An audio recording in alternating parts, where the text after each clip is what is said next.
नमो अरिहन्ताणं नमो सिद्धाणं नमो आयरीयाणं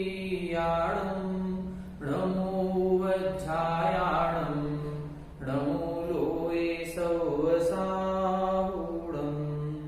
मोक्षमार्गस्य नेतारं भेत्तारं कर्मभूभृतां ज्ञातारं विश्वतत्त्वानां वंदे तत्गुणलब्धये। 1008 श्री मूलनायक आदिनाथ भगवान की जय। द्वासाम जिनवाणी माता की जय। आचार्य श्रेष्ठ आचार्य गुरुवर श्री 108 उमा स्वामी जी महाराज की जय। आचार्य श्रेष्ठ आचार्य गुरुवर श्री 108 विद्यासागर जी महाराज की जय। जगत पूज्य मुनि पुंगव श्री 108 सुधासागर जी महाराज की जय। समस्त मुनि संघ की जय। आज से हम सभी को तीसरा अध्याय प्रारंभ करना है। कल हमने कुछ आप लोगों को थोड़ा सा भूमिका स्वरूप 3 लोक की संरचना बताई थी कि जो हमारा 3 लोक है वह 3 लोक 14 राजू ऊंचा है। उस 14 राजू में 3 लोक हैं, ऊर्ध्वलोक, मध्यलोक और अधोलोक। ऊर्ध्वलोक ऊपर वाला हिस्सा है, ये मध्यलोक है और इसके नीचे अधोलोक है। हम तीसरे अध्याय में अधोलोक और मध्यलोक का वर्णन पढ़ेंगे। चौथा अध्याय जो आएगा उसमें ऊर्ध्वलोक का वर्णन प्रारंभ होगा। इसमें हमने पहले कुछ कल नाप समझे थे कि ये माप क्या होते हैं। जैसे हमने बताया था 14 राजू, तो एक राजू कितना होता है? एक राजू असंख्यात योजनों का होता है। ठीक है। अब एक योजन कितना होता है? तो एक योजन के 2 भाग किए थे हमने। एक होता है लघु योजन और एक होता है महायोजन। जो महायोजन होता है ये 2000 कोस का होता है और लघु योजन 4 कोस का होता है। लघु योजन से महायोजन 500 गुना ज्यादा होता है। लघु योजन 4 कोस का तो महायोजन 2000 कोस का, 500 गुना ज्यादा, 500 का गुणा कर देंगे। ठीक है। फिर कोस कितना होता है? तो एक कोस 2000 धनुष का होता है। कल हमने आपको ये सारे प्रमाण लिखवाए थे। अपनी अपनी कॉपी सभी लोग निकाल लें, उस कॉपी पर लिखते जाएंगे। जो भी चित्र बनाया जाएगा उस चित्र को भी आपको ड्रॉ करना है। तो एक कोस कितना होगा? 2000 धनुष का। एक धनुष कितना होता है? एक धनुष 4 हाथ का होता है। एक धनुष 4 हाथ का। और एक हाथ कितना होता है? एक हाथ होता है 24 अंगुल का। एक हाथ 24 अंगुल का। तो अपन को ऐसे समझना है, 24 अंगुल का एक हाथ, 4 हाथ का एक धनुष, 2000 धनुष का एक कोस, ऐसे 4 कोस का लघु योजन और 2000 कोस का महायोजन, और ऐसे असंख्यात योजनों का एक राजू होता है। ठीक है। अब यहां देखें, ये जो पूरा अपना लोक है ये 14 राजू का है, जिसमें से ऊर्ध्वलोक 7 राजू का और अधोलोक भी 7 राजू का। दोनों लोक 7-7 राजू के हैं। फिर मध्यलोक कितना है? मध्यलोक बीच में झालर के समान है। उसका विस्तार बहुत नगण्य है, इसलिए उसका विशेष वर्णन नहीं होता। जब हम वर्णन करेंगे तो ऊर्ध्वलोक 7 राजू का और अधोलोक 7 राजू का। फिर मध्यलोक कितना है? मध्यलोक आपका जो बनेगा, मध्यलोक है जितना सुमेरु पर्वत है। सुमेरु पर्वत कितना होता है? 1,40,000 योजन का कहा गया। तो 1,40,000 योजन का मध्यलोक माना जाएगा। अब अपन कैसे गणना करेंगे? तो 7 राजू का अधोलोक, 1,40,000 योजन का मध्यलोक और 1,40,000 योजन कम 7 राजू का ऊर्ध्वलोक। ठीक है। ऊर्ध्वलोक में देवता जो वैमानिक देव होते हैं वो रहते हैं। अधोलोक में नारकी जीव रहते हैं। मध्यलोक में हम और आप तथा त्रियंच रहते हैं। जो मनुष्य और त्रियंच हैं ये मध्यलोक में रहते हैं। फिर इसके बाद कल हमने थोड़ा सा आपको बताया था कि देवताओं के 4 भेद हैं। एक वैमानिक, ज्योतिषी, भवनवासी और व्यंतर। ठीक है। तो जो वैमानिक देव हैं ये तो ऊपर विमानों में रहते हैं, ऊपर 16 स्वर्ग आदि जो है ऊर्ध्वलोक में है, वहां विमानों में वैमानिक देव रहेंगे। जो मध्यलोक अपना है उसमें जो 1 लाख योजन का सुमेरु पर्वत है, उस सुमेरु पर्वत के ये सूर्य चंद्रमा चक्कर लगाते हैं। तो ये जो सूर्य चंद्रमा तारे नक्षत्र वगैरह हैं, ये सब क्या हैं? ये ज्योतिषी देवों के विमान हैं, इनमें ज्योतिषी देव रहते हैं। व्यंतर और भवनवासी देव, हम जिस भूमि पर बैठे हैं उस भूमि का नाम है रत्न प्रभा। ये रत्न प्रभा भूमि के ऊपरी सतह पर हम लोग बैठे हुए हैं।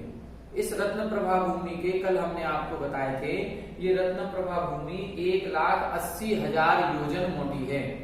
कितनी मोटी है? 1,80,000 योजन मोटी है। इस 1,80,000 योजन के हमने 3 भाग किए थे, एक खरभाग, पंख भाग और अबबहुल भाग। खरभाग होता है 16,000 योजन का, पंख भाग होता है 84,000 योजन का और अबबहुल भाग होता है 80,000 योजन का। तो 16,000 और 84,000 ये दोनों 1 लाख योजन हो गए, और फिर 80,000 का अबबहुल भाग। 16,000 का जो खरभाग है, इस खरभाग में और 84,000 योजन का जो पंख भाग है, इस पंख भाग में, ये दोनों भागों में जो व्यंतर और भवनवासी देव होते हैं, ये व्यंतर और भवनवासी देव निवास करते हैं। तो देवों का निवास कहाँ है? देवों का निवास तीनों लोकों में है। वैमानिक देव ऊर्ध्वलोक में रहते हैं, ज्योतिषी देव मध्यलोक में रहते हैं, भवनवासी और व्यंतर देव नीचे अधोलोक में रहते हैं। ठीक है। अब हमने तो आज तक पढ़ा था कि अधोलोक में नरक होता है, वो भी ठीक है। अधोलोक जो है उसके रत्न प्रभा भूमि के हमने ये 3 भाग किए हैं, खरभाग, पंख भाग और अबबहुल भाग। तो खरभाग और पंख भाग भी अधोभाग कहलाएगा, ये अधोलोक ही कहलाएगा। तो खरभाग और पंख भाग में व्यंतर और भवनवासी देव होंगे, और अबबहुल भाग जो है उस अबबहुल भाग में नरक प्रारंभ होता है। पहला नरक जिसको हम कहते हैं, या पहले नरक में 30 लाख बिल हैं, ये 30 लाख बिल अबबहुल भाग में होते हैं। ठीक है। हमने कल बताया था, आपको देख लें, यहां से मान लो ये हमने रत्न प्रभा भूमि के 3 भाग, ये मोटाई हो गई रत्न प्रभा की। तो एक बनाया था 16,000 का, एक 84,000 का और एक 80,000 का।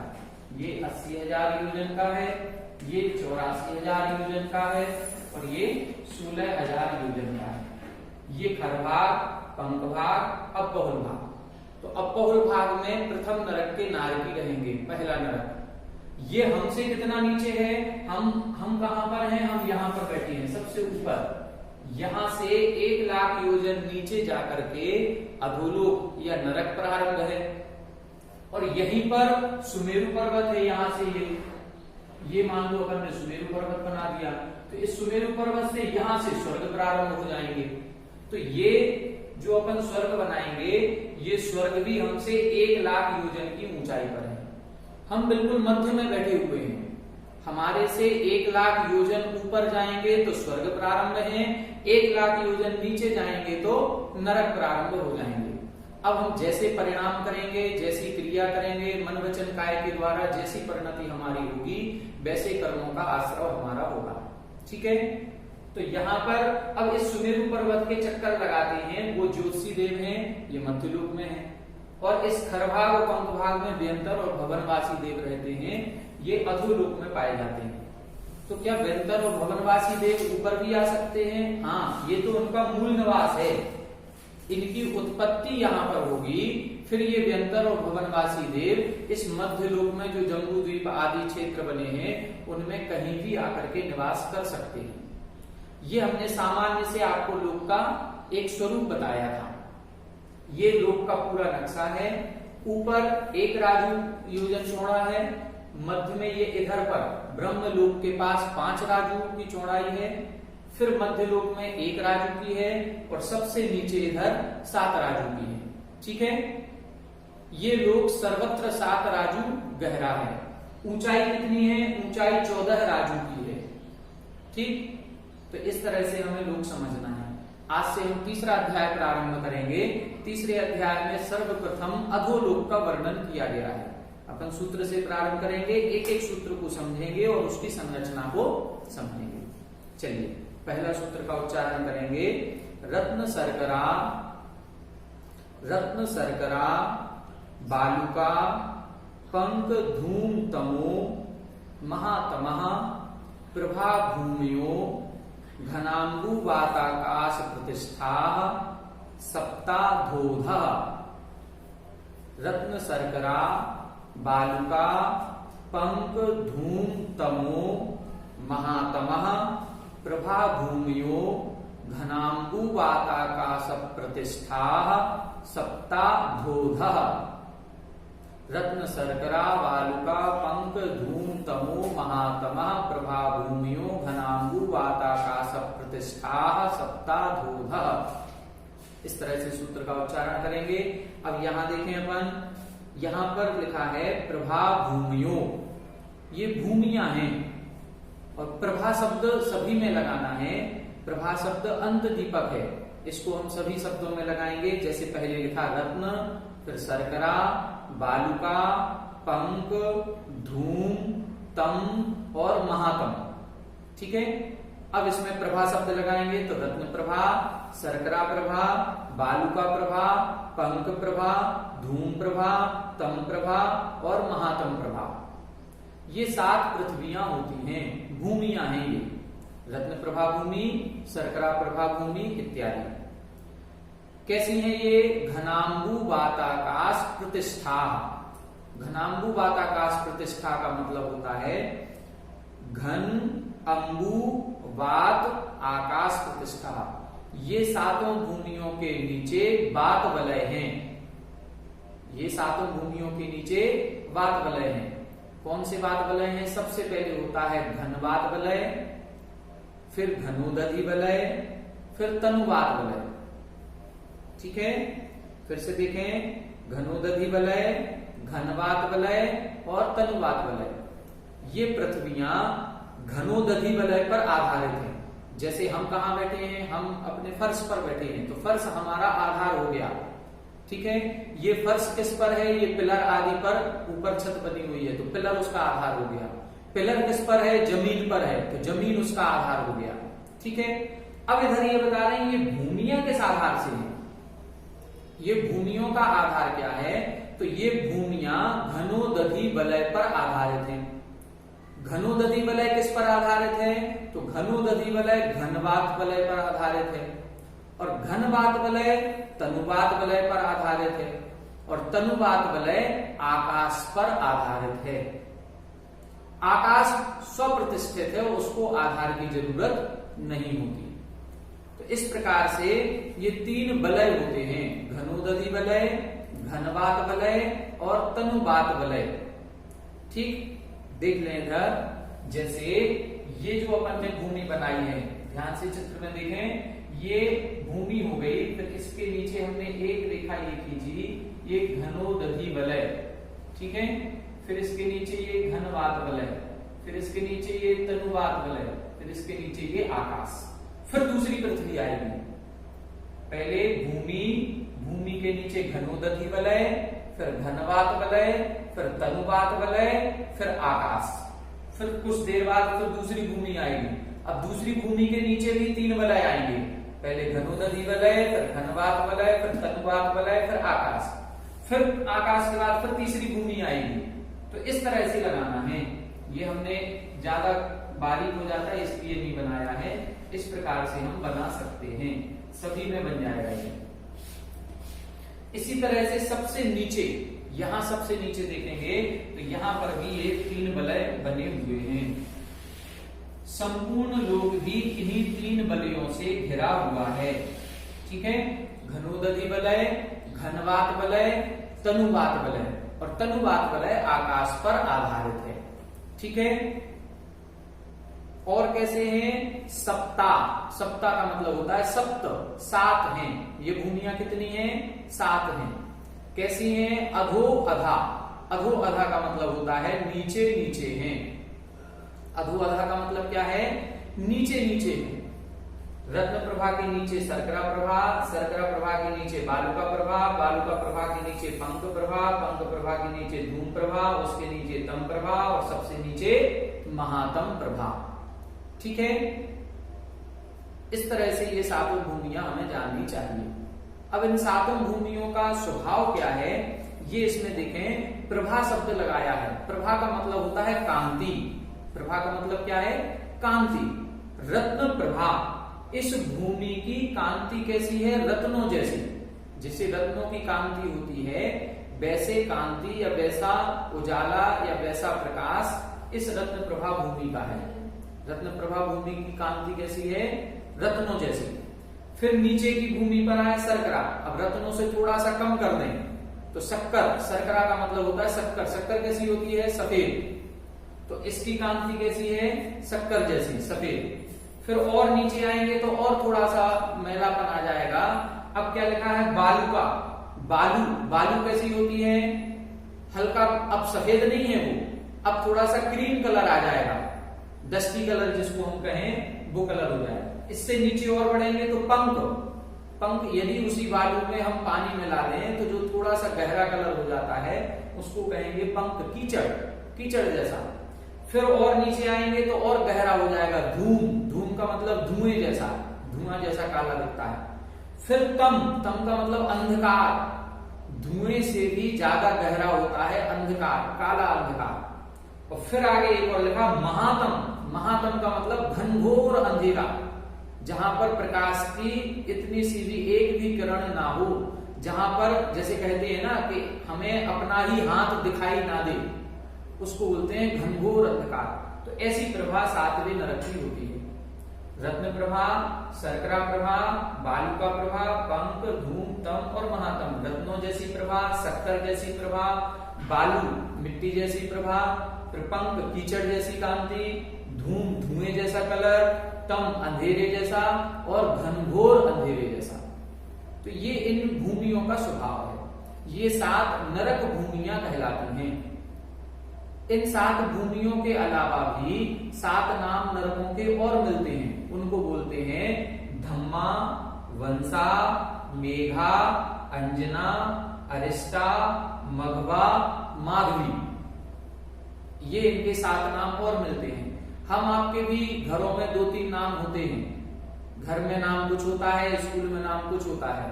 इसी तरह से यहाँ पर भी मान के चलें कि ये इनका रौड़िक नाम है और वो उनका गुण नाम है।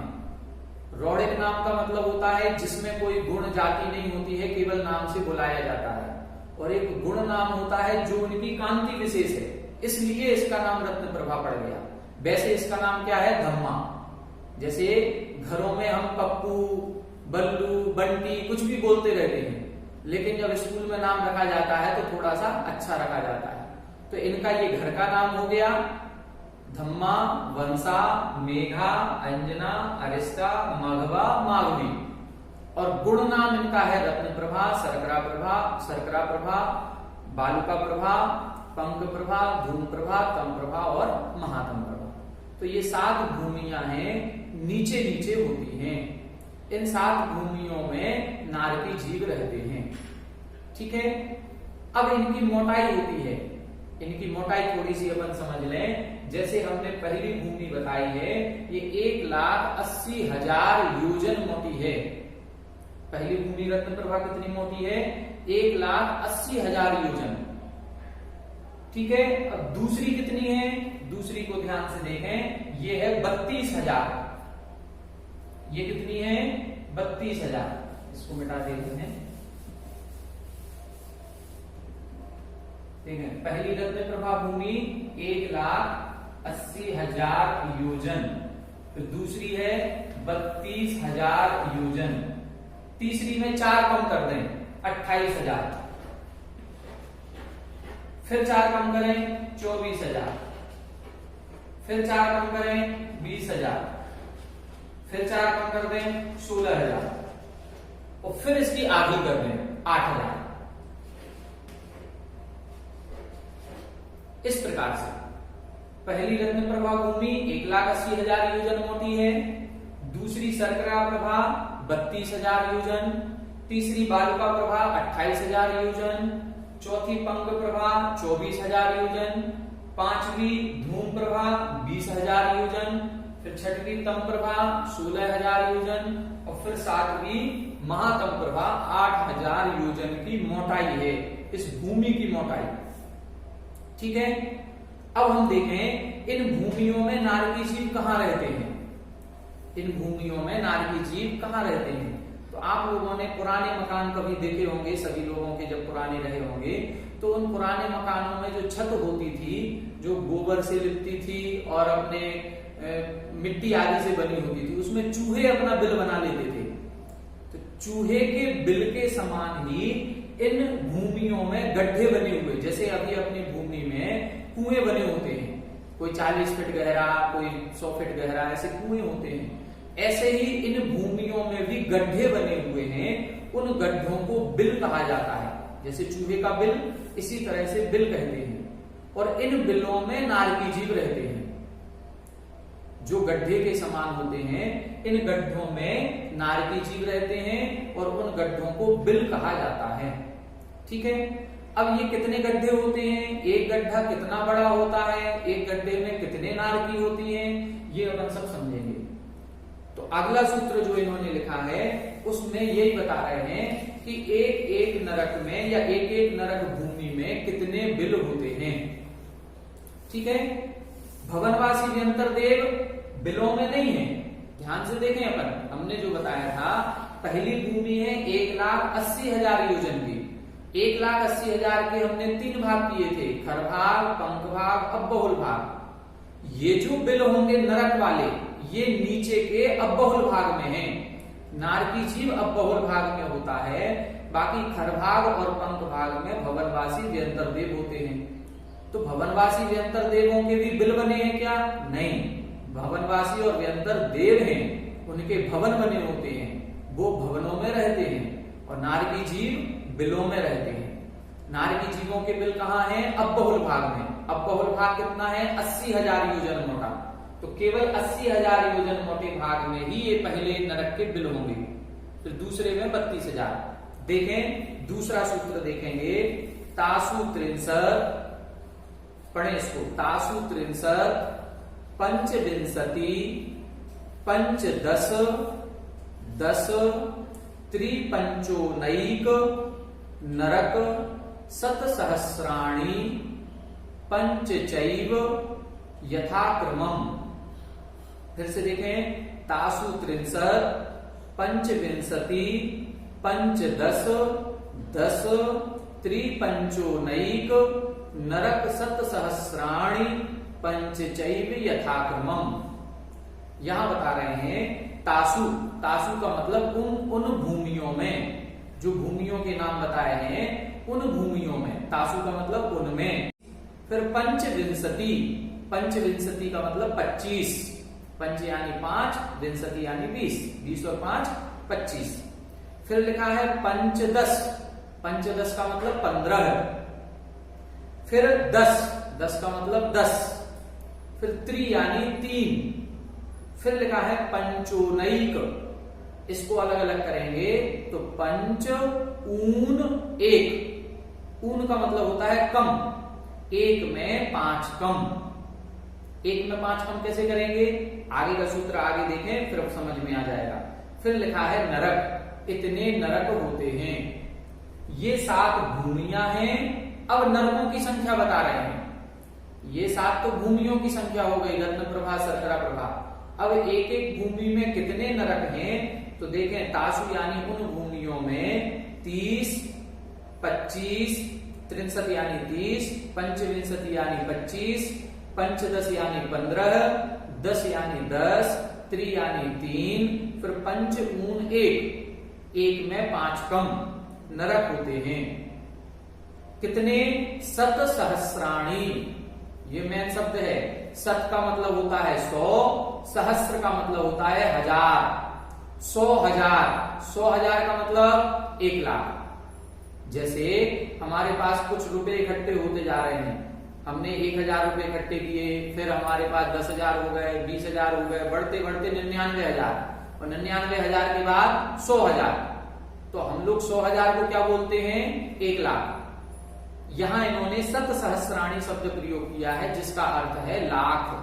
अब ये शब्द सभी में लगाना है, जैसे तासु 63, तासु यानी उन नरकों में 63 शत सहस्राणी। 63 शत सहस्राणी का मतलब 30 लाख। फिर पंचविंशति शत सहस्राणी 25 लाख। पंचदश शत सहस्राणी 15 लाख। 10 शत सहस्राणी 10 लाख। फिर त्रिशत सहस्राणी 3 लाख। पंचऊन 1 शत सहस्राणी, 1 लाख में 5 कम। अब 1 लाख में 5 घटा दें अपन तो कितना बचेगा? 99,995। ठीक है, तो पहले नरक में 30 लाख, दूसरे में 25 लाख, तीसरे में 15 लाख, चौथे में 10 लाख, पांचवे में 3 लाख, छठवे में 99,995 और फिर सातवें में आगे लिखा पंच चैव यथाक्रमम, पंच च एव, सातवें में केवल 5 बिल होते हैं यथाक्रमम, क्रम से। ये क्रम से संख्या दी है, जैसे पहले नाम बताए थे रत्न, शर्करा, बालुका, पंक, धूम, तम, महातम, उसी अपेक्षा से बिल्कुल क्रम से लगाना है। रत्न प्रभा में कितने?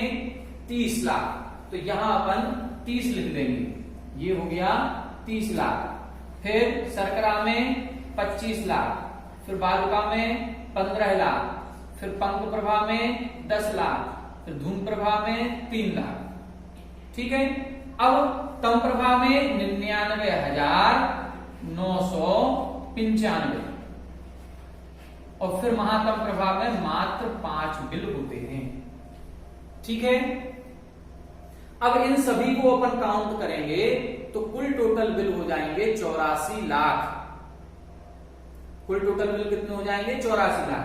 30 और 25 55, 55 और 15 70, 70 और 10 80, 80 और 3 83 और फिर 99,995 में 5 जोड़ देंगे तो 1 लाख। 83 और 1 84 लाख।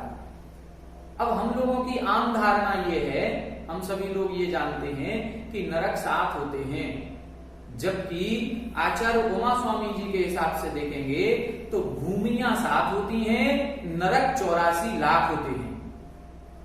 देखो, इन्होंने पहला जो सूत्र लिखा है उसमें नरक शब्द नहीं लिखा, उन्होंने लिखा प्रभाव भूमियो, वो तो भूमियां हैं, पर यहां पर इन्होंने नरक लिखा है, पंचोनैक नरक। तो नरक कितने हो गए? 84 लाख और भूमियां कितनी हो गई? 7। अब पहली भूमि में 30 लाख नरक हैं। ठीक है, पहली भूमि में कितने नरक? 30 लाख, दूसरी भूमि में 25 लाख, तीसरी भूमि में 15 लाख, चौथी भूमि में 10 लाख, पांचवी में 3 लाख और छठवीं सातवीं दोनों के मिला दें तो 1 लाख। इस प्रकार से 84 लाख नरक होते हैं।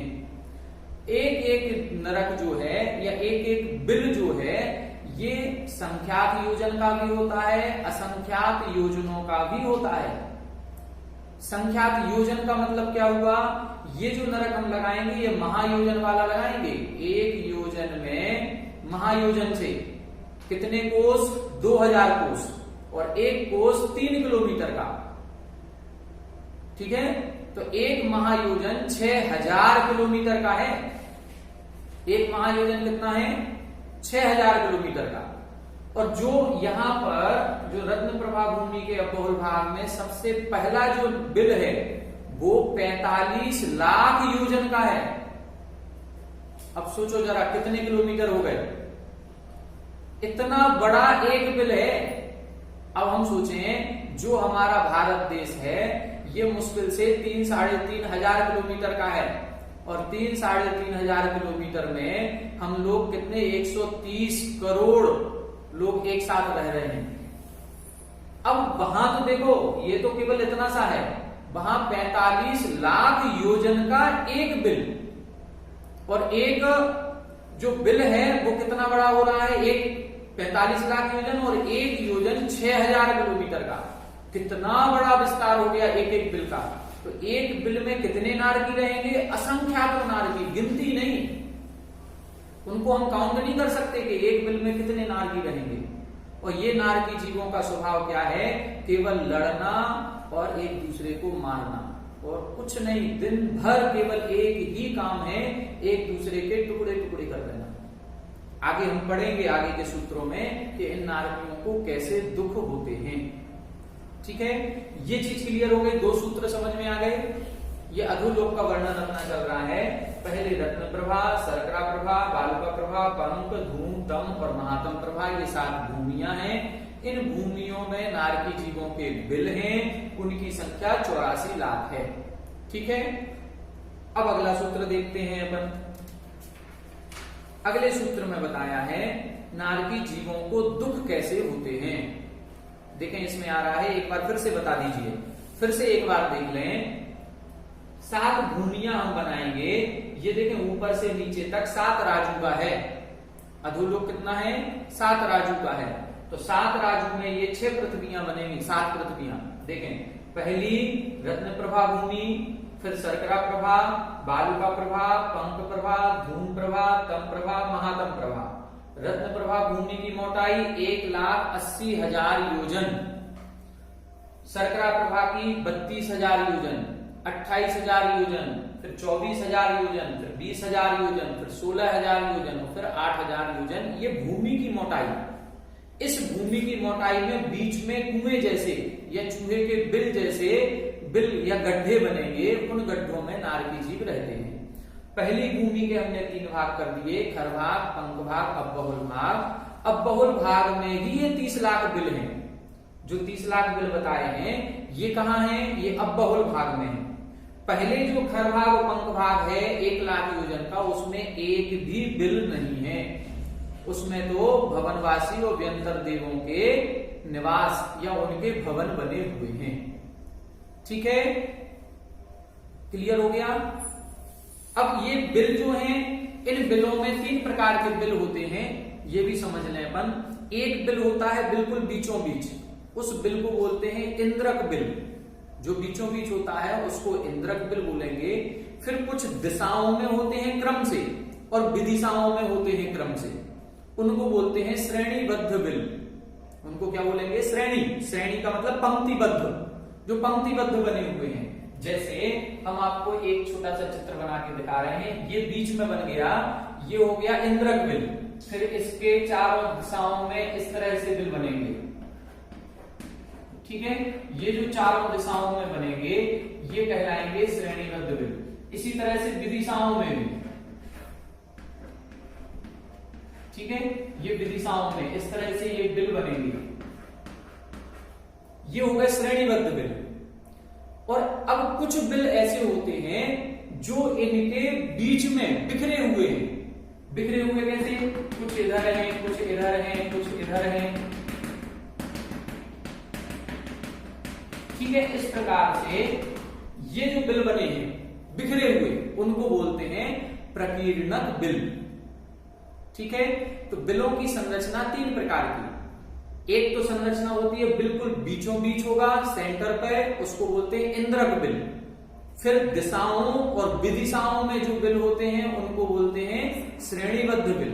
और जो इन दिशाओं विदिशाओं के मध्य में बिखरे हुए हैं, उनका कोई क्रम नहीं है, उसको बोलते हैं हम प्रकीर्णक बिल। इन बिलों में नारकी जीव रहते हैं। ठीक है, अब देखें आगे। नारका नित्या, सूत्र देखें, नारका नित्या शुभतर लेस्या परिणाम देह वेदना विक्रिया। नारका नित्या शुभतर लेस्या परिणाम देह वेदना विक्रिया। नारका यानी नारकी जीव, नित्य, नित्य का मतलब हमेशा, अशुभ आ निकलेगा, नित्या, नित्या में से आ निकलेगा, तो नित्य के बाद अशुभतर लेस्या, अशुभतर परिणाम, अशुभतर देह, अशुभतर वेदना, अशुभतर विक्रिया। देखिए नारकी जीवों के क्या होता है, अशुभतर शब्द सभी में लगाएंगे। अशुभतर लेस्या है उनकी, अशुभतर परिणाम है, अशुभतर देह है, अशुभतर वेदना है और अशुभतर विक्रिया है। मतलब वहां कुछ भी अच्छा नहीं है। 3 शब्द होते हैं, एक अशुभ, एक अशुभतर और एक अशुभतम। जो अपन बोलते हैं एक सुपरलेटिव डिग्री होती है और एक कंपैरेटिव डिग्री होती है। सुपरलेटिव डिग्री का मतलब है बिल्कुल तम शब्द लगा देते हैं। तम शब्द का मतलब है उससे बढ़ के कोई नहीं। यहां पर ये कंपैरेटिव डिग्री है। अशुभतर, अशुभतर का मतलब है उससे अशुभ से भी अशुभ। हम लोगों के कुछ भी होता है तो हम बोलते हैं हमारे अशुभ कर्मों का उदय चल रहा है। हमारे कुछ भी नहीं होता, नरकों के समान देखा जाए तो हमारे इतने अशुभ कर्मों का उदय आते ही नहीं है। ये हम लोगों की एक धारणा बनी है कि हमारे कुछ थोड़ा सा यदि लाइट भी चली जाए तो हमें लगता है हमारे अशुभ कर्म का उदय आ गया, गर्मी लगने लगी। अरे उधर तो देखो नरकों में कितनी वेदना होती है। नरकों की वेदना के बारे में बात करें, छेड़ालाकार ने लिखा है, मेरु समान लोह गली जाए, ऐसी शीत उष्णता थाए। वहां इतनी गर्मी लगती है।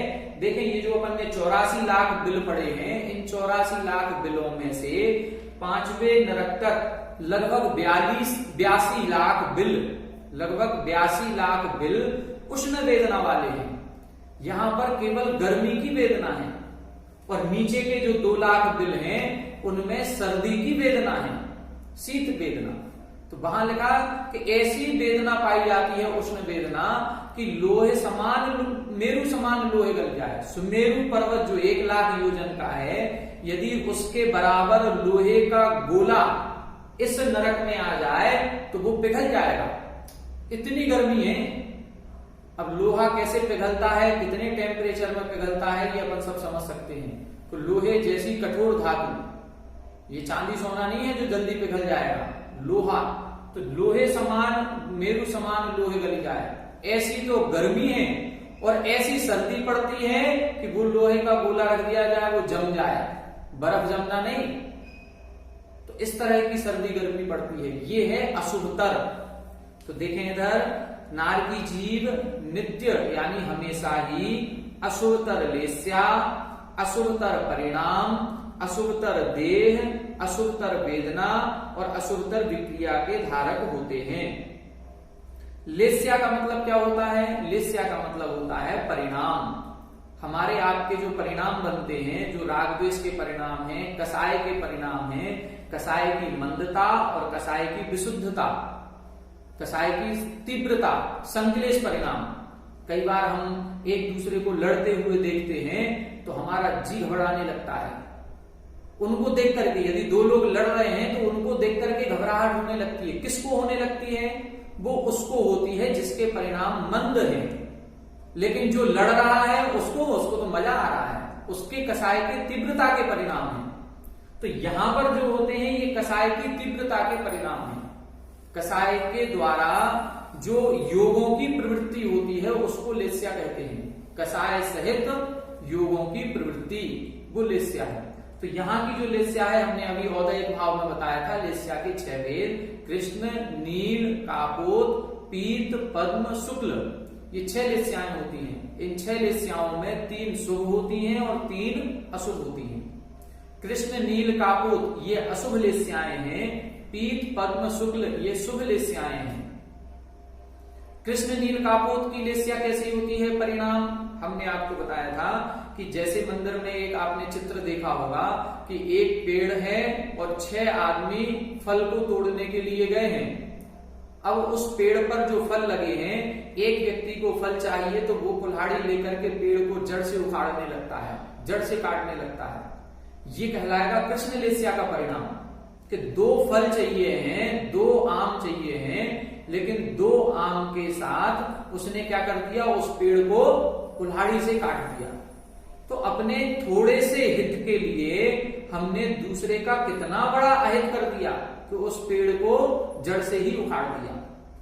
ठीक है, इसी तरह से कृष्ण लेस्या से थोड़ा सा अच्छे परिणाम होते हैं नील लेस्या के। वो पूरा का पूरा पेड़ तो नहीं उखाड़ता है, लेकिन मोटी मोटी शाखाओं को काटने लगता है। वो कहलाएगा कृष्ण के बाद नील लेस्या। फिर कापोत लेस्या, थोड़े से परिणाम और अच्छे हो जाते हैं इसके। ये मोटी शाखाओं को नहीं, छोटी छोटी टहनियों को उखाड़ता है। लेकिन फल के लिए, लेकिन यदि केवल फल चाहिए हैं तो उन 1-2 फलों के लिए वो व्यक्ति क्या करता है, वो पेड़ को काट रहा है, एक मोटी डालियों को काट रहा है और एक छोटी छोटी शाखाओं को काट रहा है। तो ये जो नुकसान पहुंचाया जा रहा है, दूसरे का अहित किया जा रहा है, इसको बोलते हैं अशुभ लेस्या। ठीक है, तो नारकी जीवों की अशुभ से अशुभ लेस्याएं होती हैं, कृष्ण नील और कापोत लेस्या होती हैं। ठीक है, अब अपन देखें लेस्या के बाद परिणाम। परिणाम का मतलब है वहां का स्पर्श, वहां का रस, वहां की गंध, वहां का वर्ण। वहां का स्पर्श कैसा है, भूमि स्पर्श के दुख कहे गए, तहां भूमि पर सत दुख ऐसो, बिच्छू सहस डसे नहीं तिसो। इतनी भयंकर वेदना है वहां के स्पर्श की कि वहां की भूमि का स्पर्श करते ही ऐसा दर्द या ऐसा दुख होता है कि जैसे हजारों बिच्छुओं ने एक साथ काट लिया हो। अब बिच्छू काटने का दर्द कैसा होता है ये वही जान सकता है जिसको काटा होगा, लेकिन एक बिच्छू के काटने में हमने आज तक, हमें तो नहीं काटा, लेकिन हमने उस व्यक्ति को जरूर देखा है जिसको बिच्छू ने काटा है। ऐसा तड़फता है, ऐसा उछलता है वो कि अब क्या बताएं उसके बारे में, बहुत उछलता है, बहुत तड़फता है वो। और ऐसे एक बिच्छू नहीं, हजारों बिच्छू एक साथ काटे, इतना दुख दर्द उस नारकी जीव को होता है। तभी तो जो नारकी जीव कहा जाता है, आगम में ऐसा वर्णन है कि नारकी जीव जब उत्पन्न होते हैं, देखें ध्यान से, नारकी जीव जब उत्पन्न होते हैं तो इनकी उपासैया छत के समान है, ऊपर गड्ढा नीचे है, लेकिन इनकी उपासैया ऊपर है। जैसे हमारे छत पर यदि पानी बरसता है, बारिश का पानी आता है तो पाइपलाइन से नीचे आ जाता है, तो ऐसी पाइपलाइन लगी हुई है और उस पाइपलाइन से वो जैसे पानी नीचे आता है, ऐसी पाइपलाइन में उनकी उपासैया है।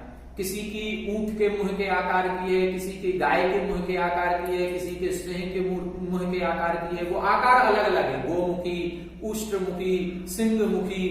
ठीक है, अब उस उपासैया में जन्म लेकर के नारकी जीव वहां से नीचे गिरता है, नीचे गिरेगा और नीचे जो जमीन पर गिरता है उस जमीन पर अस्त्र शस्त्र गड़े होते हैं, तलवार, भाला, फरसा इत्यादि ऐसे अस्त्र शस्त्र गड़े हैं। और ऊपर से जब वो नारकी जीव गिरेगा तो उन अस्त्र शस्त्रों पर गिरेगा और गिरते ही उनका पूरा शरीर टुकड़े टुकड़े हो जाता है।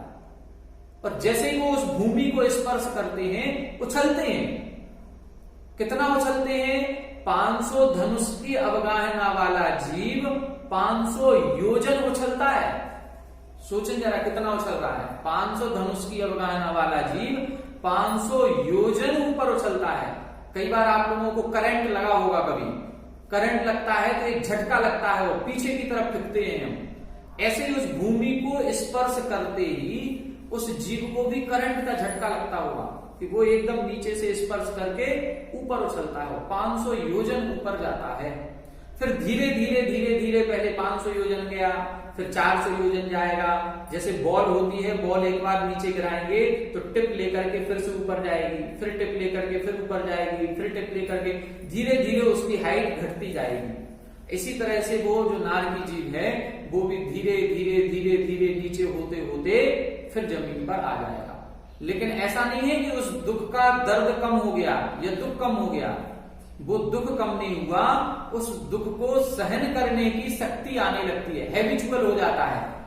फिर वो करंट लगते लगते, कई लोग ऐसे होते हैं जिनको बार बार करंट लगता है, वो हैबिचुअल हो जाते हैं। जैसे जो इलेक्ट्रीशियन होते हैं, उन इलेक्ट्रीशियनों को बुलाते हैं जब कभी घर पे, तो वो बिल्कुल जो तार है जो बिजली में लगा हुआ है लाइट में, वो लाइट से कनेक्टेड तार को भी मुंह से छील देते हैं।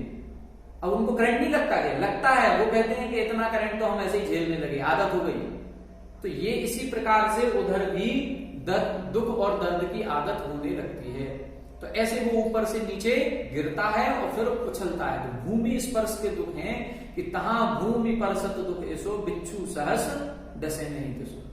मतलब वहां पर 1000 बिच्छू भी एक साथ काटें तो भी इतना दुख नहीं होता जितना दुख वहां की भूमि स्पर्श का होता है।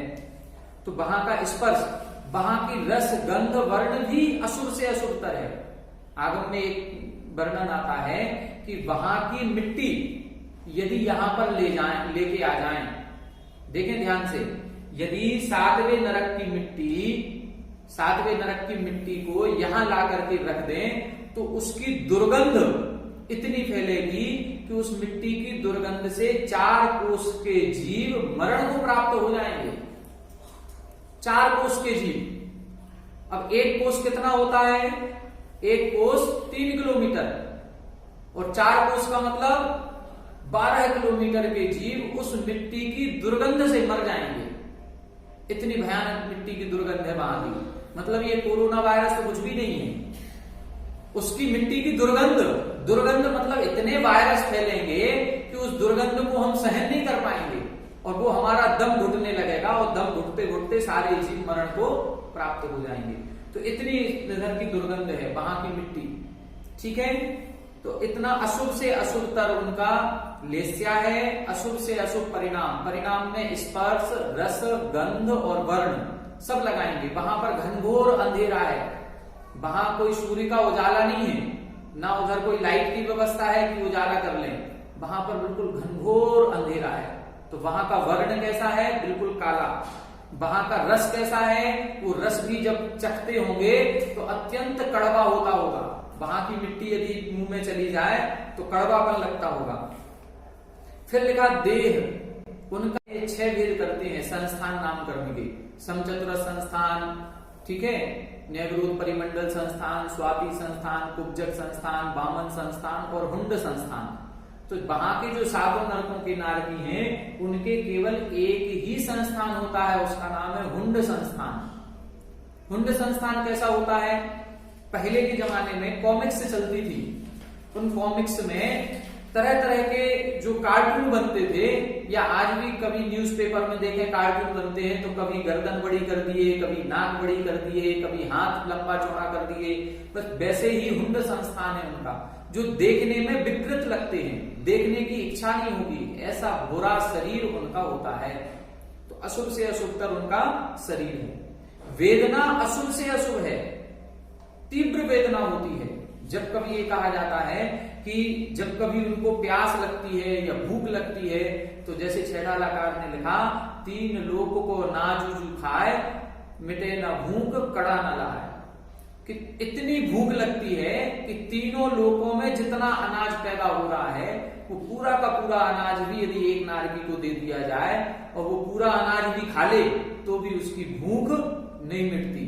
और ऐसे जीव को इतना सा एक कण भी प्राप्त नहीं होता। वहां की प्यास भी ऐसी है, सिंधु नीर से प्यास ना जाए। कि सिंधु नीर मतलब समुद्रों का बराबर पानी भी यदि वो पी ले तो भी उसकी प्यास नहीं बुझेगी, लेकिन फिर भी वहां पर एक बूंद पानी पीने को नहीं मिलता। कई बार क्या होता है कि कुछ नारकी वहां विक्रिया करते हैं, जैसे इसमें आएगा अगला शब्द विक्रिया। वहां के नारकी विक्रिया करते हैं और अपने शरीर से तरह तरह का आकार बना लेते हैं। तो एक नारकी को यदि प्यास लगी तो दूसरा नारकी नदी का रूप ले लेगा। वहां की नदी का नाम है वैतरणी नदी। वैतरणी नदी का पानी कैसा है? खून और पीप के जैसे है। जैसे हमारे शरीर में खून होता है या मवाद पड़ जाती है, वैसे पानी की तो वहां नदियां हैं। और उन नदियों में कैसा है? देहदाहिनी, शरीर को जलाने वाली है। जैसे आज अपने यहां तेजाब होती है, तेजाब का यदि एक बूंद हमारे शरीर पर गिर जाए तो तेजाब के एक बूंद शरीर पर गिरने से वो शरीर जल करके हमारा काला पड़ जाएगा, जल जाता है। इसी तरह से वहां वैतरणी का पानी है कि उस वैतरणी के पानी को वो बैक्टीरिया शरीर हाथ में लेता होगा तो उसका पूरा हाथ जल जाता है। देहदाहिनी, शरीर को जलाने वाली। अब वो पानी पिए कैसे? तो उस पानी को नहीं पी पाता है। क्यों नहीं पी पाता है? क्योंकि वो हाथ में लेगा उसके हाथ ही जल जाएगा, गले में पिएगा गला जल जाएगा, सब कुछ जल जाएगा। तो ऐसे उधर वैतरणी नदियां होती हैं। ठीक है, तो यहां पर अशुभतर वेदना है और अशुभतर विक्रिया। वहां के जो नारकी हैं विक्रिया करते हैं, तरह तरह की विक्रिया करेंगे। देखेंगे कि वो नारकी लड़के आ रहा है, अब उसको इधर मारना है तो ये पेड़ बन करके खड़ा हो जाएगा। सेमर के वृक्ष हैं वहां पर। अब सेमर के वृक्ष जो हैं वो नारकी जीव का ही शरीर है, वो ही अपना विक्रिया से एक पेड़ जैसा शरीर बना लेगा और उसके पत्ते तलवार की धार के समान पैने होते हैं। जो एक नारकी थोड़ा थक हार करके उस पेड़ के नीचे बैठेगा, उसका एक पत्ता टूट करके गिरेगा उसके सर पर और उसके शरीर के 2 टुकड़े हो जाएंगे। तो इस तरह से उधर अनेक प्रकार के दुख हैं, वहां के दुखों का वर्णन करना संभव नहीं है। तो इस सूत्र से हमें ये समझना है कि नारकी जीवों को तरह तरह की वेदनाएं हैं। वहां पर अशुभतर लेस्या, परिणाम भी अशुभ होते हैं। नारकी जीव वहां पर सागरों पर्यंत की आयु से जीता है, लेकिन जितना भी जिएगा एक समय के लिए भी उसके अच्छे परिणाम नहीं होते। वो हमेशा अशुभ परिणाम ही करता है, दूसरों को लड़ने का और मारने का भी परिणाम करता है। वहां का परिणाम स्पर्श रस गंध वर्ण भी अशुभ से अशुभ है, वहां का शरीर भी अशुभ से अशुभ है, वहां की वेदना भी अशुभतर है, तरह तरह की वेदना मिलती है। और विक्रिया, वहां से जो विक्रिया करता है वो विक्रिया भी अशुभ से अशुभ है। ठीक है, और कैसे दुख है वहां पर? तो अगला सूत्र इन्होंने लिखा परस्परो दीरित दुखा, परस्परो दीरित दुखा, परस्परो दीरित, परस्पर उदीरित, उदीरित का मतलब उत्पन्न करना। ये नारकी जितने जीव हैं ये परस्पर में दुखों को उत्पन्न करते हैं। मतलब वहां की भूमि तो अशुभ से अशुभ है ही, वहां की नदियां कष्टकारी दुख देने वाली हैं, वहां के पेड़ भी अशुभ से अशुभ है, दुख देने वाले हैं। लेकिन वो जो नारकी हैं वो नारकी भी कम नहीं है, वो नारकी भी एक दूसरे को केवल मारने का ही भाव करते हैं, एक दूसरे के टुकड़े टुकड़े कर देते हैं। कहते हैं तिल तिल करें देह के खंड, मतलब एक शरीर के तिल के समान, जो अपने यहाँ तिल आती है उस तिल के समान छोटे छोटे असंख्यात टुकड़े कर देते हैं, इतना छोटा टुकड़ा। लेकिन वहां का जो बैक्टीरियक शरीर होता है उस बैक्टीरियक शरीर की विशेषता यह है कि कितने ही टुकड़े कर दो वो बैक्टीरियक शरीर वापस आकर के मिल जाता है, उन जीवों का मरण नहीं होता। अपन ने कल पढ़ा था औपपादिक चरमोत्तम देहा संख्ये वर्षायुषो नपवर्त्यायुषा, उत्पाद जन्म वालों का अकाल में मरण नहीं है। और ये उत्पाद जन्म है, देव नारकियों का उत्पाद जन्म होता है। तो नारकी जन्म का जो जन्म है वो बैक्टीरियक शरीर उत्पाद जन्म वाला है, इनका अकाल में मरण नहीं होगा। ये चाहे भी कि इस दुख से बच करके हम मरण कर लें, सुसाइड कर लें, नहीं कर सकते। तो इस प्रकार से परस्परोदीरित दुख, परस्पर में एक दूसरे को मरने मारने का काम करते हैं। और कैसे दुख हैं? तो अगला सूत्र इन्होंने लिखा संक्लिष्टा, संक्लिष्टा सुरोदीरित, सुरोदीरित दुखाश्च, दुखाश्च प्राक चतुर्थ्यः, प्राक चतुर्थ्यः, संक्लिष्टा सुरोदीरित दुखाश्च प्राक चतुर्थ्यः, संक्लिष्टा सुरोदीरित दुखाश्च प्राक चतुर्थ्यः। यहां बता रहे हैं प्राक चतुर्थ्यः, चौथे नरक के पहले पहले तक संक्लिष्ट असुर उदीरित दुखा, जो हमने बताया कि खरभाग और पंख भाग में भवनवासी और व्यंतर देव रहते हैं। तो ये जो खरभाग और पंख भाग में भवनवासी व्यंतर देव हैं, उन भवनवासी देवों में एक प्रकार के देव होते हैं असुर कुमार जाति के देव, और उन असुर कुमार जाति के देवों में भी एक जाति है अंबावरीस नाम की जाति। उस अंबावरीस नाम की जाति के कुछ देवों को लड़ने लड़ाने में बहुत मजा आता है। ठीक है, तो वो देव क्या करते हैं, वहां से नीचे जाकर के और नरकों में चले जाते हैं, और नरकों में जाकर के नारकियों को एक दूसरे को लड़वाते हैं, एक दूसरे को भिड़ाएंगे, इसकी बात उससे कहेंगे, उसकी बात इससे कहेंगे और दोनों को लड़वा देंगे। तो ये असुर कुमार जाति के देव करते हैं। तो संक्लेश परिणाम वाले जो असुर कुमार जाति के देव हैं वो भी जाकर के उन नारकी जीवों को लड़ा देते हैं, और वो नारकी फिर ऐसा लड़ते हैं कि एक दूसरे के तिल के समान असंख्य टुकड़े कर देते हैं। यहां पर भी मध्य लोक में कई लोगों को यह इसमें आनंद आता है, हम आप में से इसकी बुराई उससे कर देते हैं, उसकी बुराई उससे कर दिए और एक दूसरे में बुराई बना दिए, एक दूसरे में लड़ना लड़ाने का काम कर दिया। तो ये बिल्कुल पक्का मान के चलना चाहिए कि जो लोग यहाँ मध्य लोक में ऐसा काम कर रहे हैं उनका अगला भाव नरक का ही होगा। यदि अगला नहीं होगा तो निश्चित रूप से वो नरक से निकल के यहाँ आए होंगे, तो वो संस्कार उनका वैसा बना हुआ है असुर कुमार जाति का। ठीक है, तो चौथे नरक तक जा सकते हैं। ये असुर कुमार देव कहां तक जाएंगे? चौथे नरक तक, ठीक है, इसके नीचे नहीं जाते। इसी प्रकार से चौथे नरक से तीसरे नरक तक, पहला, दूसरा और तीसरा, इन 3 नरकों तक ही नारकी जीवों को देव लड़ाने जाते हैं। और इसी तरह से तीसरे नरक तक जो नारकी जीव हैं उनको समझाने के लिए भी देव जाते हैं, केवल लड़ाने के लिए नहीं जाते, उपदेश के लिए भी। धर्म श्रवण वहां पर सम्यक दर्शन का निमित्त है। जैसे एक उदाहरण आता है कि सीता जी का जीव जो कि 16वें स्वर्ग में प्रतीन्द्र है, वह 16वें स्वर्ग में प्रतीन्द्र होने के बाद रावण को संबोधन करने के लिए तीसरे नरक गया था। और तीसरे नरक में जाकर के उसने रावण को बहुत समझाया, ठीक है। तो ये तीसरे नरक तक देव जा सकते हैं, लड़ाने के लिए भी और संबोधन के लिए भी तीसरे नरक तक जा सकते हैं। इसीलिए तीसरे नरक तक सम्यक दर्शन का जो निमित्त है वो धर्म श्रवण कहा है। नरकों में भी सम्यक दर्शन हो सकता है, नारकी जीव भी सम्यक दर्शन उत्पन्न कर सकते हैं और पूरे जीवन भर सम्यक दर्शन के साथ रह सकते हैं। यदि नारकी जीवों को सम्यक दर्शन हो गया तो वो क्या करते होंगे उधर? देखो, सम्यक दर्शन हो जाने के बाद अब उनकी परिणति में थोड़ा सा अंतर आता होगा। वो जो सम्यक दृष्टि नारकी है वो स्वयं से लड़ने नहीं जाता होगा, लेकिन कोई नारकी उससे लड़ने आएगा तो अपना बचाव तो करेगा ही करेगा, उसको अपना भेद विज्ञान प्रकट हो जाएगा। वो सम्यक दृष्टि जीव हर समय उन दुखों का चिंतन करते हुए यही केवल सोचेगा कि हमने पूर्व भाव में बहुत पाप किए होंगे जिस कारण से हमें यहाँ पर नरक में आना पड़ा। वो अपने परिणामों को संभालेगा, कर्म का चिंतन करेगा, अपने आप को दोष देगा कि हमने ही ये पूर्व में ऐसे कर्म किए थे जिस कारण से हमें नरक में आना पड़ा। तो इस तरह से इधर बहुत सारे दुख हैं। अब इतने सारे दुखों को वह नारकी जीव कब तक भोगता है?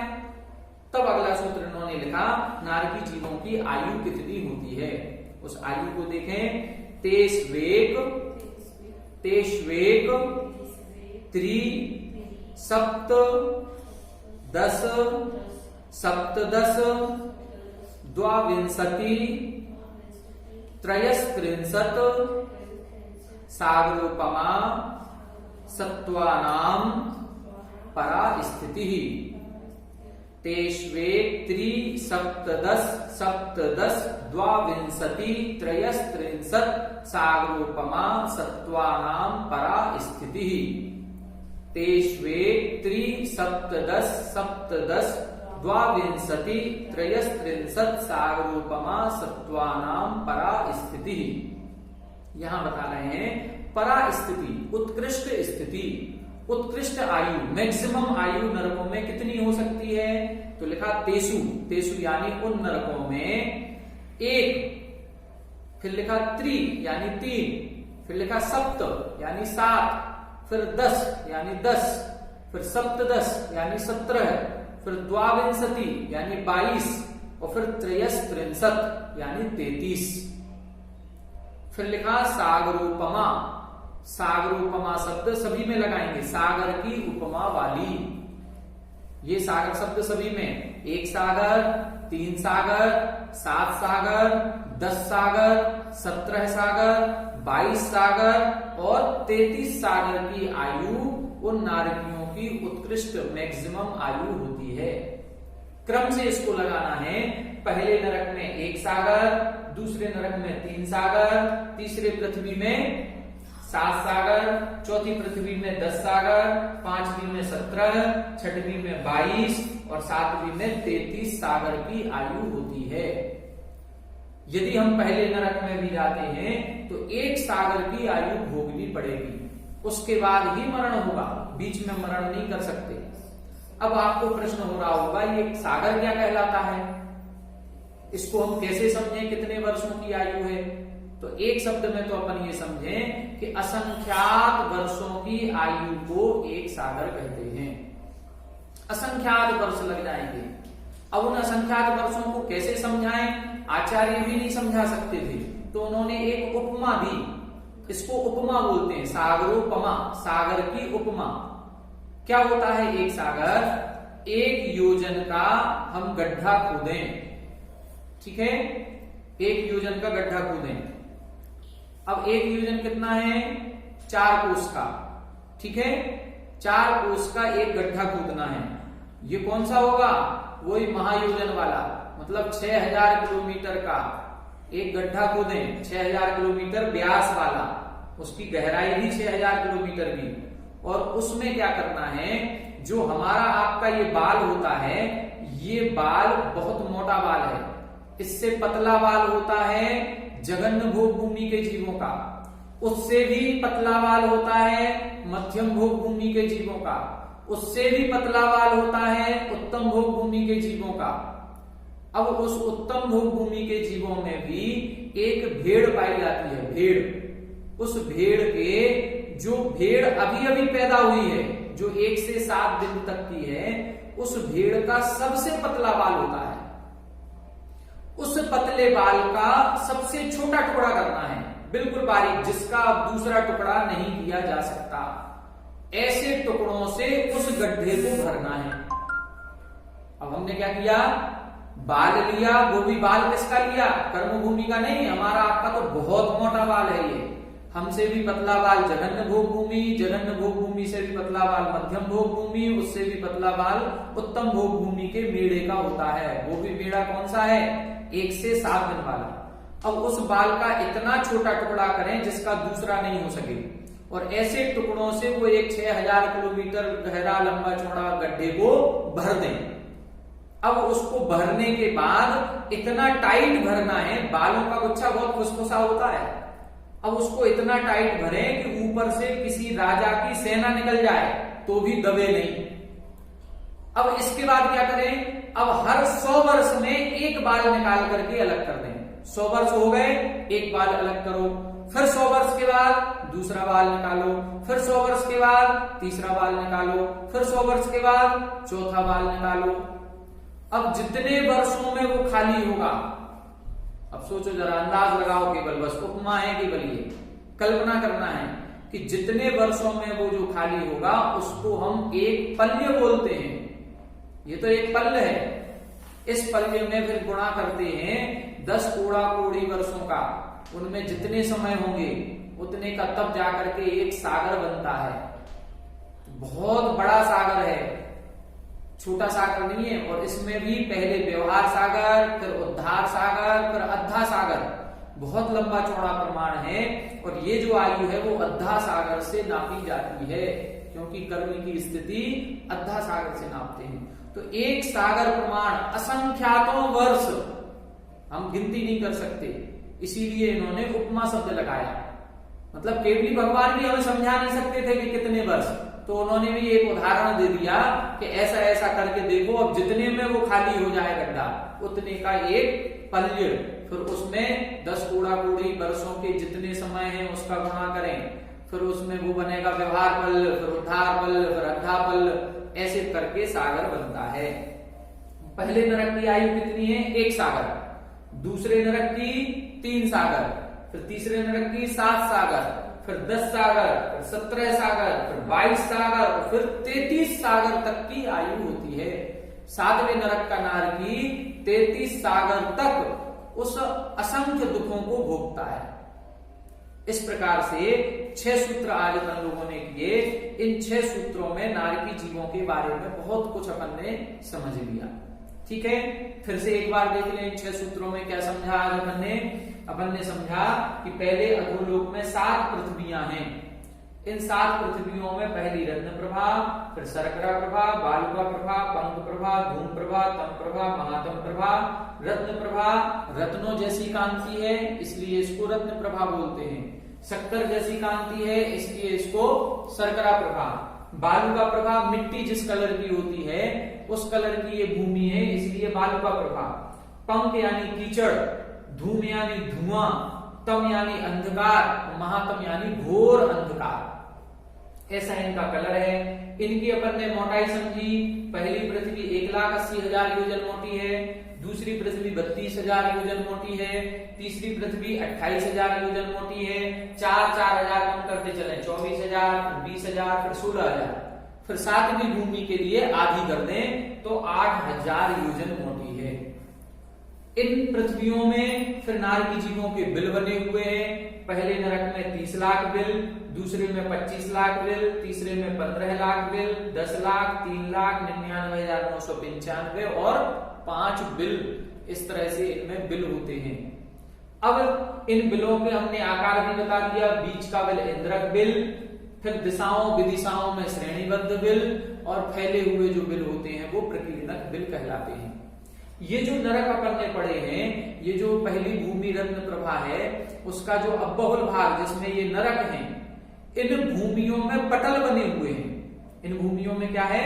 पटल बने हुए हैं। पहली भूमि जो 80,000 योजन की हमारी अब्बहुल भाग है उसमें 13 पटल हैं। जैसे हम अपना मकान बनाते हैं 13 मंजिल का, तो 13 पटल होगा। पहली मंजिल पे कोई और रहता है, दूसरी मंजिल पे कोई और, तीसरी मंजिल पे कोई और, इस तरह से यहां पर भी पटल बने हैं। तो 13 मंजिल की है पहली भूमि, दूसरी भूमि 11 मंजिल की, फिर तीसरी 9 मंजिल की, फिर 7 मंजिल, फिर 5 मंजिल, फिर 3 मंजिल, फिर 1 मंजिल। इस तरह से ये उधर की भूमियां हैं। 7 पट पहले में 13 पटल, फिर 11 पटल, फिर 9 पटल, 7 पटल, 5 पटल, 3 पटल, और 7वीं भूमि में 1 ही पटल होता है। तो ये 30 लाख बिल जो पहली भूमि में है, ये 13 पटलों की संख्या है अलग अलग। इन 13 पटलों में इस प्रकार से ये नारकी जीव रहते हैं। ठीक है, ये जो 6 पृथ्वियां 7 भूमियां हो गई, इन 7 भूमियों के बाद नीचे एक राजू का स्थान है। वो जो एक राजू का स्थान है उसको हम कलंकला भूमि कहते हैं। वो खाली स्थान है, वहां पर एक भी नारकी जीव नहीं है। फिर वहां पर क्या है? वहां पर 5 स्थावर हैं। कई जगह किताबों में नित्य निगोद लिखा रहता है। निगोदिया जीव तो पूरे तीनों लोकों में भरे पड़े हैं। वो जो नीचे का स्थान कलकला भूमि है या कलंकला है, उस स्थान में 5 प्रकार के स्थावर पाए जाते हैं। ये एक राजू, जो 7 भूमियां हैं, ये 7 भूमियां 6 राजू में पूरी हो जाती हैं। बाकी जो बचा हुआ एक राजू का स्थान है उसमें कलंकला भूमि या निगोद पर्याय होती है। ठीक है, क्लियर हुआ? अब आगे अपन और देखें कि इनमें अपन ने पढ़ा था कि ये जो नारकी जीव हैं ये नित्य ही अशुभतर लेस्या के धारक हैं, अशुभतर परिणाम के धारक हैं, अशुभतर देह है, अशुभतर वेदना है, अशुभतर विक्रिया है। ठीक है, अशुभतर लेस्या, अशुभतर लेस्या का मतलब इनकी जो अंतरंग के परिणाम हैं वो कृष्ण नील काकोट वाले होते हैं। इसमें देखें जो ऊपर के नरक हैं इनमें काकोट लेस्या है। अब इनके भी अपन 3 भाग करेंगे, जघन्य कापोत, मध्यम कापोत, उत्कृष्ट कापोत। तो पहली भूमि जो है, इस पहली भूमि में जघन्य कापोत लेस्या, दूसरी भूमि में मध्यम कापोत लेस्या, तीसरी भूमि में अब 2 भाग करेंगे। ऊपर के कुछ पटलों में उत्कृष्ट कापोत है और नीचे के पटलों में जघन्य नील, फिर 5वें इसमें मध्यम नील, फिर 5वें नरक में उत्कृष्ट नील और जघन्य कृष्ण। फिर इधर देखेंगे 6वें नरक में तो मध्यम कृष्ण, और 7वें नरक में उत्कृष्ट कृष्ण लेस्या के परिणाम है। बहुत ज्यादा निकृष्ट परिणाम वहां पर होते हैं। तो ये लेस्या हो गई। ठीक है, परिणाम का मतलब हमने बता ही दिया, वहां का स्पर्श, रस, गंध, वर्ण। इसमें हमने आपको बताया है कि जो वहां का मिट्टी की दुर्गंध है वो यदि पहले नरक की मिट्टी की दुर्गंध हमारे यहाँ आएगी तो पहले नरक की मिट्टी की दुर्गंध 1 कोष के जीव मर जाएंगे, दूसरे नरक के मिट्टी की दुर्गंध से 1.5 कोष के, फिर 2 कोष के, फिर 2.5 कोष, फिर 3 कोष, फिर 3.5 कोष और फिर 4 कोष। 7वें नरक के नारकी की यदि मिट्टी आ जाएगी यहाँ पर नरक की, तो उस मिट्टी की दुर्गंध से 4 कोष तक के जीव मरण को प्राप्त हो जाएंगे। ठीक है, फिर इसके बाद एक और विशेषता देखनी है। ये जितने नारकी जीव हैं, ये नारकी जीव सारे के सारे अवधि ज्ञान से सहित होते हैं। इन सभी नारकियों के अवधि ज्ञान होता है। उस अवधि ज्ञान का क्षेत्र भी बताया है। पहला नरक का जो नारकी है, ये पहला नरक का नारकी क्या 4 ज्ञान दोनों प्रकार का होगा। सम्यक दृष्टि होगा तो अवधि ज्ञान कहलाएगा, और मिथ्या दृष्टि होगा तो विभंग अवधि ज्ञान कहलाता है। दोनों प्रकार का है। मिथ्या दृष्टि होगा तो सम्यक अवधि ज्ञान होगा, और सम्यक दृष्टि होगा तो सम्यक अवधि ज्ञान, मिथ्या दृष्टि होगा तो मिथ्या अवधि ज्ञान कहलाएगा। ठीक है, तो ये अवधि ज्ञान के द्वारा पहले नरक का नारकी 4 कोष की बात को जानेगा, फिर आधा आधा कोष कम करते चले। दूसरे नरक का नारकी 3.5 कोष, तीसरे नरक का नारकी 3 कोष, फिर 2.5 कोष, फिर 2 कोष, फिर 1.5 कोष, फिर 1 कोष। जस्ट उल्टा करना है, अवधि ज्ञान और मिट्टी की दुर्गंध विपरीत है। पहले नरक में अवधि ज्ञान 4 कोष का है, मिट्टी की दुर्गंध 1 कोष की है। यहां 4 कोष से घटते घटते 1 कोष पर पहुंचेंगे, वहां 1 कोष से बढ़ते बढ़ते 4 कोष पर पहुंचेंगे। तो इस प्रकार से आज नरकों के बारे में अपन ने बहुत कुछ पढ़ लिया। बाकी जो कुछ और जानकारी है वो अपन आगे के सूत्रों में पढ़ेंगे। इनमें और अपन ने ये देखा था कि जो नारकी जीव हैं, इन नारकी जीव स्वयं तो एक दूसरे को दुख पहुंचाते ही पहुंचाते हैं, लेकिन जो संकलेश परिणाम वाले असुर कुमार जाति के देव हैं, वो असुर कुमार जाति के देव भी जाकर के तीसरे नरक तक लड़ाने का काम करते हैं। इन देवों की आयु अपन ने पढ़ ली।